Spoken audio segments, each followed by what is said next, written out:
Hiya, Al. I don't know where Hev is, do you? Well, I'm sure I saw her coming in.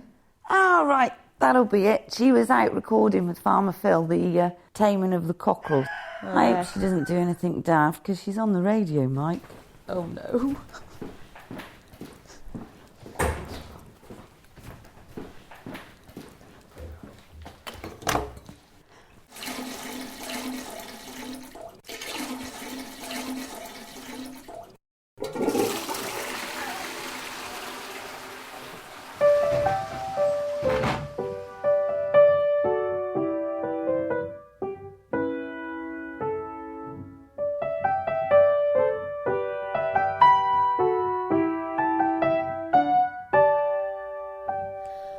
Welcome to podcast 220 from the Wiggly sofa. Nice to have you back, dear listener. I don't know where you've been. Have you been on holiday? Have you got stuck under an ash cloud? I don't know. Where have you been? Haven't bothered listening for 4 weeks. And joining me on the sofa today is... Sam from the office. And Alison. Al, who grows all our plants and also keeps everyone happy in the office with her good humour. Until I'm grumpy. Welcome both. Today's show we are going to hug a cockerel live. Farmer Phil and I went out earlier to hug a cockerel. More of that later. It's election week. Who are you voting for? Can't say. Up to you. Undecided. Oh, a floating voter. A Worcester woman. She's on the fence. Al? Well, who knows, really? Oh, what are we going to do? Anyway. And you? I'm definitely voting blue. Come on, the blues. It's my favourite colour. But today I'm going to be Gordon because Tyrrell's, our favourite crisp manufacturer, a local company, and we love them, have given us exclusive access to 500 packets of election crisps. Well, we haven't got 500, we just got one each, but there's only 500 of these packets. So, Alison, which corner are you in? Well, I've got Cameron's Crunchies. So you are Tory Blue. Miss Sandra? I am Nick Clegg's, and I've got Clegg's Cocktail, roasted vegetable and hummus crisps. I'm yellow. Very good. I've got Gordon's Gourmet, Scotch egg and brown sauce. Right, are we ready? Let's see what they're like. Bigot. Oh, nice aroma. Oh, here we go.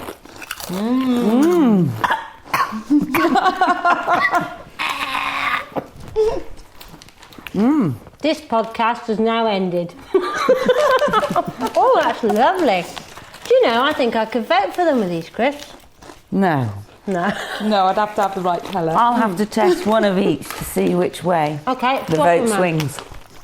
Thank you so much, Tyrrell, for letting the Wiggly Podcast have exclusive access to these crisps. They're going out on election day. Each of them have got a picture on the front of the leader. And Michael, our dear Michael, has done all the photography for the crisp packets. What he gets up to when we're not looking after him is nobody's business. Well, I think I can safely say Tyrrell's have made my decision. Excellent. Which is the best crisp? The blues. And the swingometer? Definitely the blues, because Gordon's Gourmet isn't going down very well, just by looking at him there. Mine, roast vegetables and hummus is good. They are very nice. Yeah, I like them.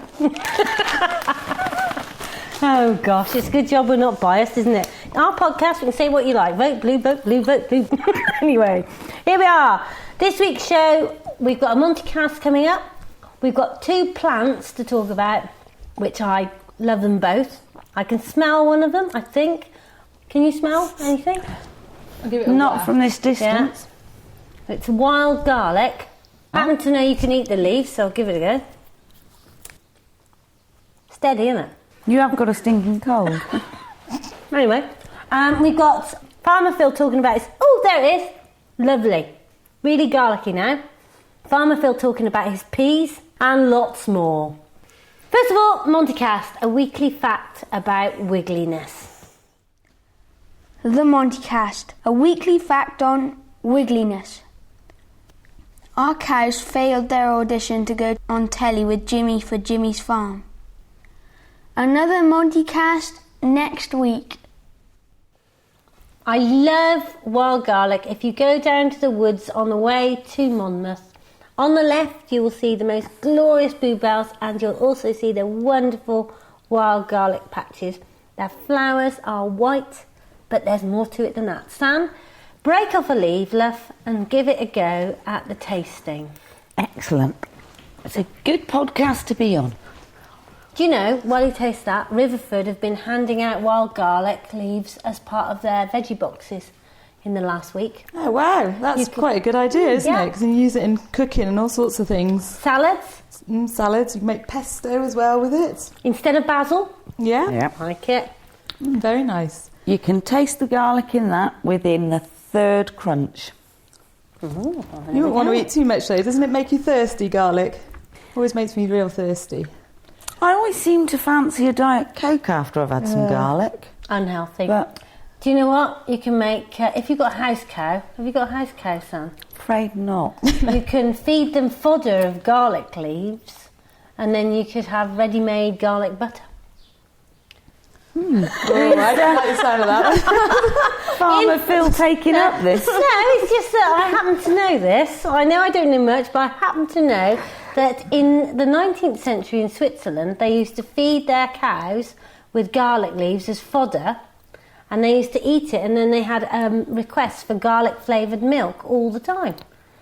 And so I was thinking, house cow, feed them garlic leaves, and you can make your own garlic butter without having to add anything. Excellent. Fantastic. We could start selling cows with garlic plants. Good idea. So, if you need a house cow, give us a ring, 01981 500 391, and how will we ship them? ABE?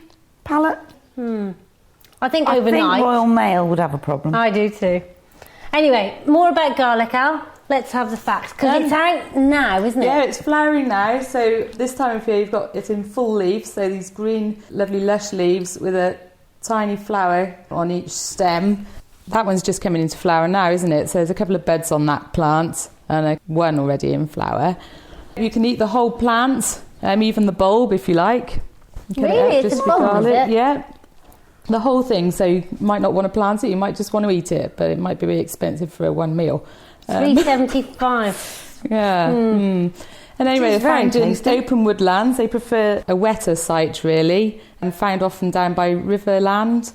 There's masses down by us in the National Trust Park, down by on the grass, right on the river edge. Oh, at the weir? Yeah, at the weir. It smells absolutely gorgeous in the evening, particularly. I like it a lot. But then after it's flowered, it'll all die down, just like a daffodil, really. It'll all die down. And the leaves, you must never get rid of the leaves because it'll send all the nutrients back into the bulb, and then it'll come back up next spring. Darling, no maintenance. Very low maintenance. It's like QVC, isn't it? No maintenance. Eat the whole thing. White flowers, beautiful scent. Also called ramsons. Sorry. Delicious. Does it spread well then?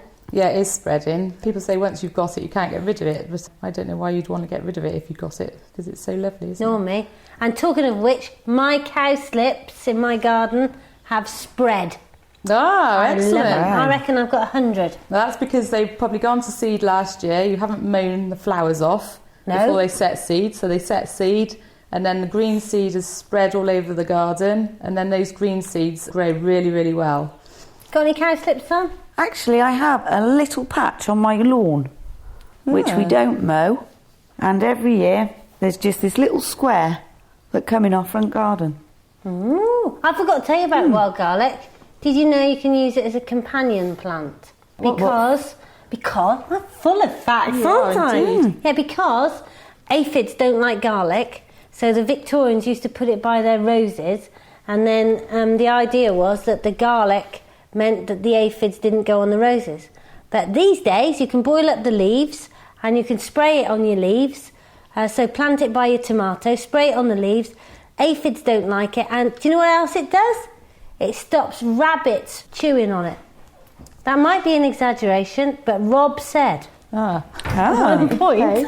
Yeah, Because they don't like, rabbits don't like garlic. Wow. Another interesting fact from Hev. Thank you. Cowslips. Why are they called cowslip? Cowslip, because cows used to graze in meadows and... Wrong. What was it? It's from the word cowslip, which is poop. Cow pat. And they grow in cow pats. Anyway, you can eat the whole flower. Should we eat it? Go on then. I hope your dog hasn't weed on it. Oh, yeah. Do you know, earlier... We saw them. Is it a bit moist? Yeah, it doesn't taste of a lot. But it's supposed to be very good for you. It's supposed to calm your nerves. Really? So you should might have want a a lot lot. of this, actually. Yeah, I can see actually you calming down now. And Yikes. flowers give you lots of brain power. Give So me look out some. here for Eat phone. more. Right, Sam, you need some. Yeah, have to have I the think other I one. need In a the bit more meantime- flowers. In the meantime, we've got tweeting us live on air, thank you very much, asking us questions for the podcast. And one of them is, this is from Lucy Cummings, and she says, I add ivy to my can of worms and it takes ages to break down. Do the worms not like it? I don't think they'd mind it, but the ivy stems are quite hard, aren't they? So they'd probably take longer than normal, like potatoes, really, isn't it? Yeah. They tend- I mean, mostly people put kitchen waste in them, don't they? It's the biggest design for them. Yeah. Because it'd take up a You lot of know. space, ivy, wouldn't it? If you got a long string But is of it ivy. poisonous? Well, it's not poisonous to sheep, so I wouldn't have thought it was poisonous to worms. I mean, I haven't heard that it's poisonous to worms. And when sheep are ill, we always give our sheep ivy. It's like a medicine for them. They absolutely love it. So if they're going to survive, they'll eat it. If they won't eat ivy, they'll no doubt die. You sure that's not a kill or cure, Grandad? No. Okay. Myth. Okay, let's go and listen to Farmer Phil and Heather out in the Wiggly Garden about 2 hours before we're talking now. So, I'm joined today in the Wiggly Garden by none other than their farmer Phil, 2 ducks, toast and jam, and Kellogg's wants to be let out. Kellogg's has not been behaving well, really, has he? No, for those of you who've not heard the latest on Kellogg's, Kellogg's has got rather randy, and instead of wanting his own hens, he seems to want the wiggly chicks. And yesterday he gave Noel a peck. Did you hear all those? I did. I had a consultation with Raquel asking as to what to do with a randy cockerel. Yeah, well, Big Norm says we've got to hug him. So we'll go up there in a minute and give it a go. I'd rather you than me. Well, we got to do it. We're going to hug the cockerel live on air. I see. Okay, Farm Phil, we're home from Madeira. We were there a little longer than planned due to the ash cloud. How awful it was staying in Madeira for another week. It was so tragic that EasyJet chose to put us up in a 5-star hotel full board while they sorted out the airlines and whether they could fly through ash and all the rest of it. It was just such a tragedy and I was devastated. Now, you know our previous experience with Ryanair means we will never fly with them again, ever. Mr O'Leary, doesn't matter what you do, cost us £400 extra, delayed us in the airport, and then had the cheek to play when we landed the other end. Never again, Ryanair. EasyJet, on the other hand, spot on, Stelios. Good effort. And that was even in Madeira, they were using an agent rather than their own employees, which I thought was, a real big tick. So good effort. Now, when this podcast goes out, it will be just about Election Day in the UK. And for those of you who've not heard about Election Day in the UK, it's the 6th of May. And we're all sat here wondering whether or not we're going to have a hung parliament and whether what that means really. I think it means they all have a row, not just oppose a row. I think, does it mean they all fall out all the time? Or does it mean they all get on all the time? Well, it depends. That those of them who want you not to have a hung parliament, i.e. the ones who think they can have a majority, will tell you that a hung parliament is the most devastating thing that you've ever had, although a number of countries around the world exist very happily with hung parliaments and coalition governments. But alternatively, the ones who stand to gain from a hung parliament, i.e. the one who holds the balance of power, is actually telling the country that it might be quite a good idea to have a hung parliament because we could hold everyone to account. It's really a question of which numpty do we choose, and why is the whole thing based on just the leader when it's really the backroom boys we ought to be looking at? Right, enough of that rubbish. You know, we have to do a bit of election, don't we? Because it's the election, biggest thing that's happened to our country for, 10 minutes. I expect so. Well, since the problem with the ash cloud. Of course. Anyway. By the way, my cousin Kevin, and your cousin Kevin, he's a helicopter man. He's in charge of the helicopters to go and survey the gas pipes and things. His helicopter chap had a problem with his revs in his engine on a couple of days before the big moment, and they had to clean the engines out, and he said it was ashy. Oh dear. Well, I was talking to somebody who knew somebody who was in the plane that went down in the ash cloud over Indonesia. And they said that was a very frightening experience. And when they looked in the engines, having landed, it looked like you'd shot them, because they was all full of holes. All the veins had got holes in. And I bet if you looked at that person's trousers after that event, that would have been all full of holes too. I would say so. OK, Fun Phil, it is indeed at the right at the end of April whilst recording this show. What's the news from the farm? Well, the news from the farm is that everything is a bit late this year. It's been a cold and dry spring, but it's really the soil temperature has been cold and everything's been very, very slow to move. But that's good, because that means that nobody's got any slugs. It does mean the winter has scotched the slugs for a bit, which is a good job. Sales of Nemaslug are sadly down. But it also means that we're going to be late turning the cattle out because the grass hasn't grown, and we're late planting our spring crops, our peas, because we don't want to put them into cold soil. We want them to grow quickly, which will mean that they are less susceptible to pests and disease, particularly when they're small, which is critical to keep them well and healthy then. Are you saying, therefore, that my guilt and worry about the Wiggly garden not being planted full of veggies immediately and they're all growing and things is invalid because actually the soil was too It probably cold? is invalid, other than where you used artificial means of warming it up, so things like cloches and cold frames and yes, so on. You should have done that. You could have perhaps done that, but within reason they would be late as well, because we've had frosts every night or most nights, or close to frost, for a long time now, and that's what's stopped the ground warming up. Don't you think, dear listener, it's about time you helped me out with the Wiggly garden? You've got a bit of inspiration going. You've got to remember, Ricardo's not here all the time now. Why don't you email me with your stories of growing and sowing? You know, I'd love to hear about your carrots and your veggies and what you're doing to make them go faster. I mean, all I've done is I've added my bokashi, I've planted a few seeds, and I've been weeding. And that's it, really. And those darn chickens keep calling in on there every day. Anyway, these peas. Vining peas. So they're peas that will be grown for seed, and then another farmer next year will plant them to be harvested green, to go into frozen pea packets. But the frozen pea packet market in the UK is ruined, isn't it? It's not Didn't ruined. Mr. Birdseye come along and say, we don't want any? It was distorted, not by anything other than the fact that the French decided that they were going to dish out an extra subsidy to their farmers for growing peas, just like that. So that distorted the market for a minute, so that vining peas and vining pea seed, to some extent, the market moved over there for a bit, while the French were giving out fairly healthy donations. That aside, it's not a growing market, but it's something that we specialise in and have done for a number of years. They're harder to grow in as much that they go very, very flat at harvest time, very close to the ground, which makes them difficult to harvest, and they're not very high yielding.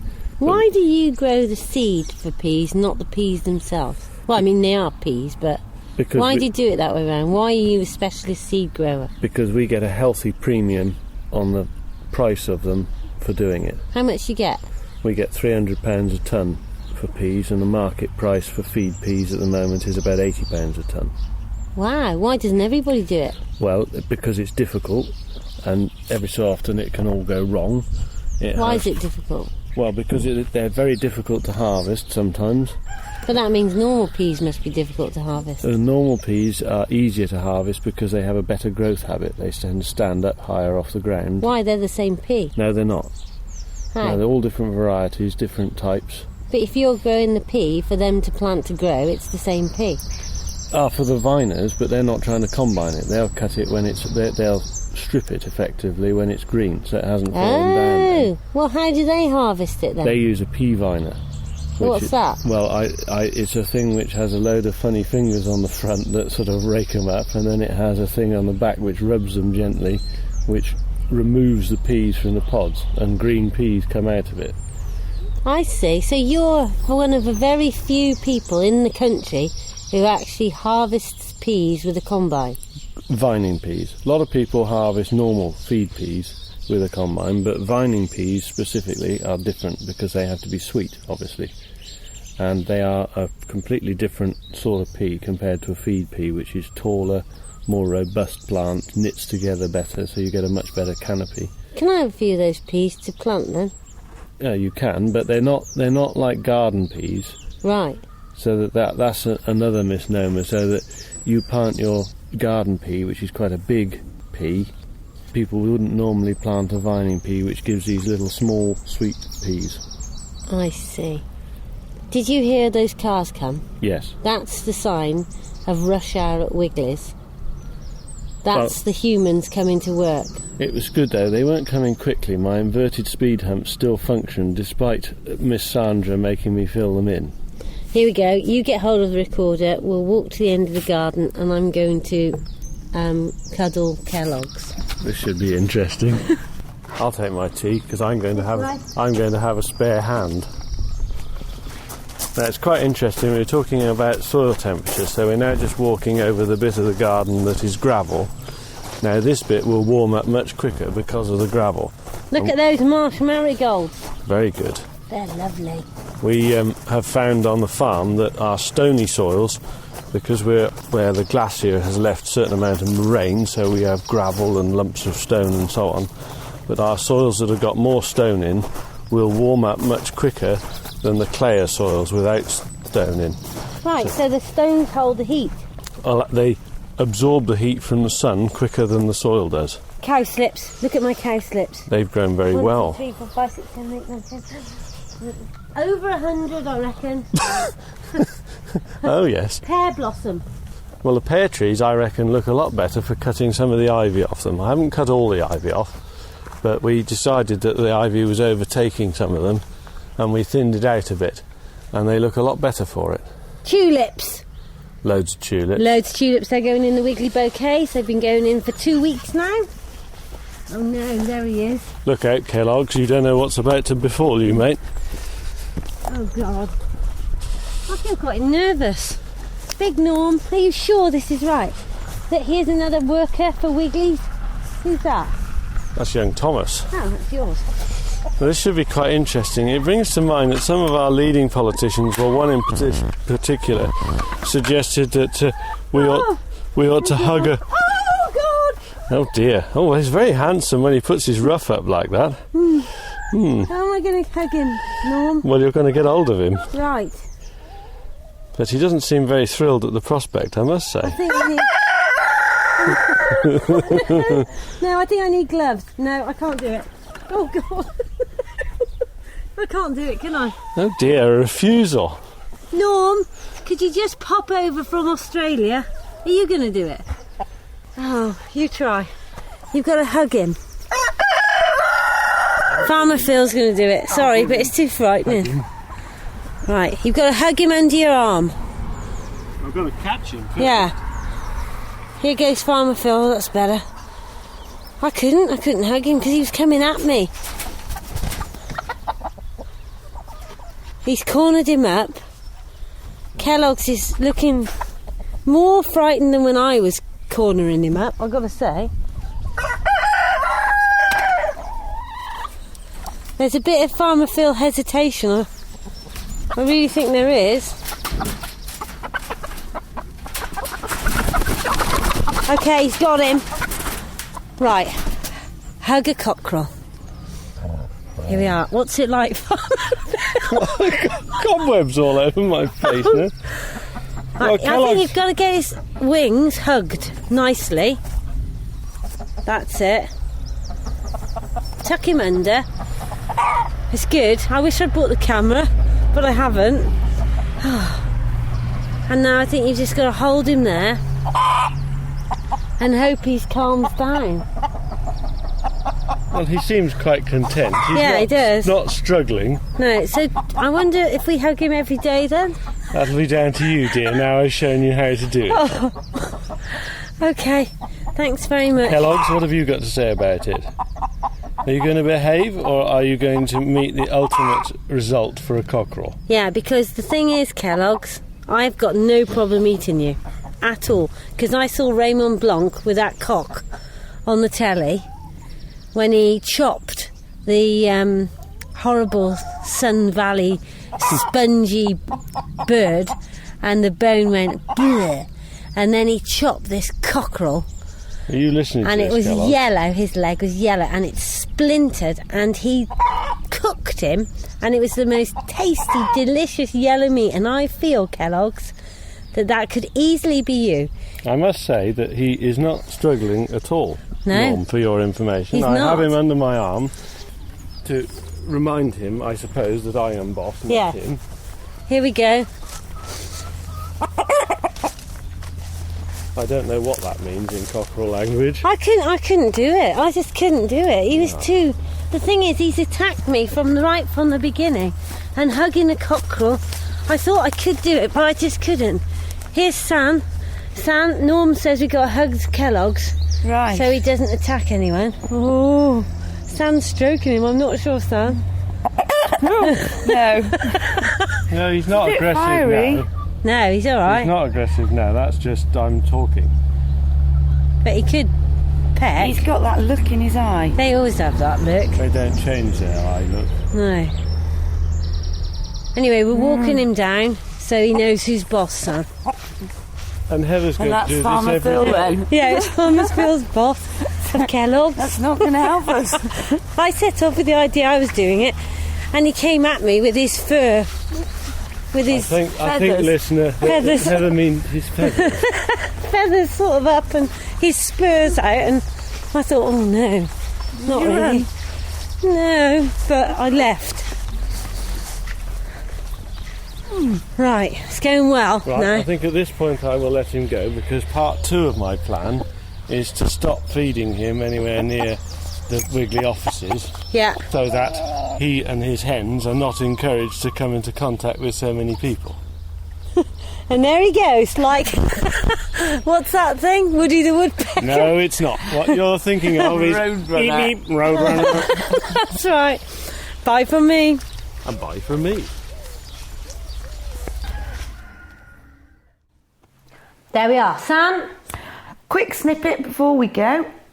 Don't forget, we've got the Hay Festival coming up from the 27th of May to the 6th of June. Not only can you see us in the Wiggly Garden, you've got everything from Rob Brydon through to Bill Bryson.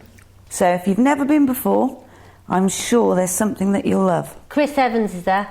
I'm sure there's loads more culture than him, but, you know, there we are. Here we go. Wild Garlic Review. They have taken 2 years to establish, says Joyce Ellis. She didn't plant them now then, because they'd be established ready. But I am ordering more for my sister. Have you ever used the leaves in your green salad? They have a mild garlic taste and are delicious. 5 stars. Thank you very much. Joyce. Al, anything else on cowslips before we go? Because we've got to go because it's the end. Yeah, it's just the last thing that they bring you good luck. So Do they? yeah, so if you carry a bunch of cowslip flowers, they bring you good luck. We better put them in a Wow. wiggly bouquet for the bride this weekend then. Good Got plan. some. Here's the last review on cowslips. Sarah Lennon wrote, a real treat to see cowslips growing in our back garden. We had a 100% success rate with the plants we put in, and we look forward to seeing how they spread out next year. And they're a vital food for moths and butterflies. Fantastic. Planting drifts, you know where to get them from, Wiggly Wigglers. Follow me on Twitter at Wiggles, Farmer Phil's on Twitter at Farmer Phil, Facebook group Going Great Guns. Few issues with ants at the moment, so if you've got ants in your pants, in your wormery, go to the Facebook group because there's lots of chat about ants just at the moment.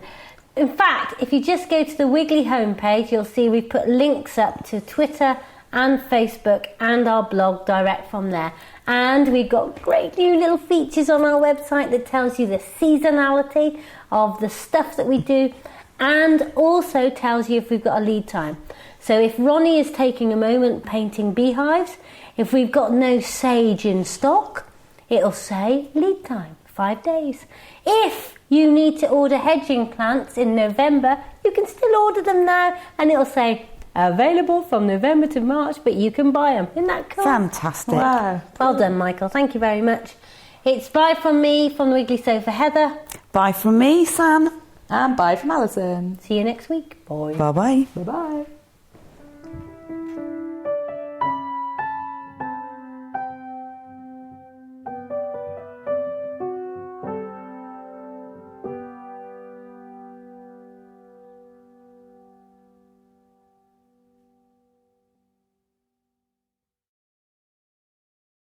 Do you want to do a joke about the radio, Mike? Yeah. How are we going to do it? You two could be sitting on the sofa saying, well, where's Heather? I mean, you could be In the loo. pouring water down the toilet or something, and you'll say, shut up. No, neither we.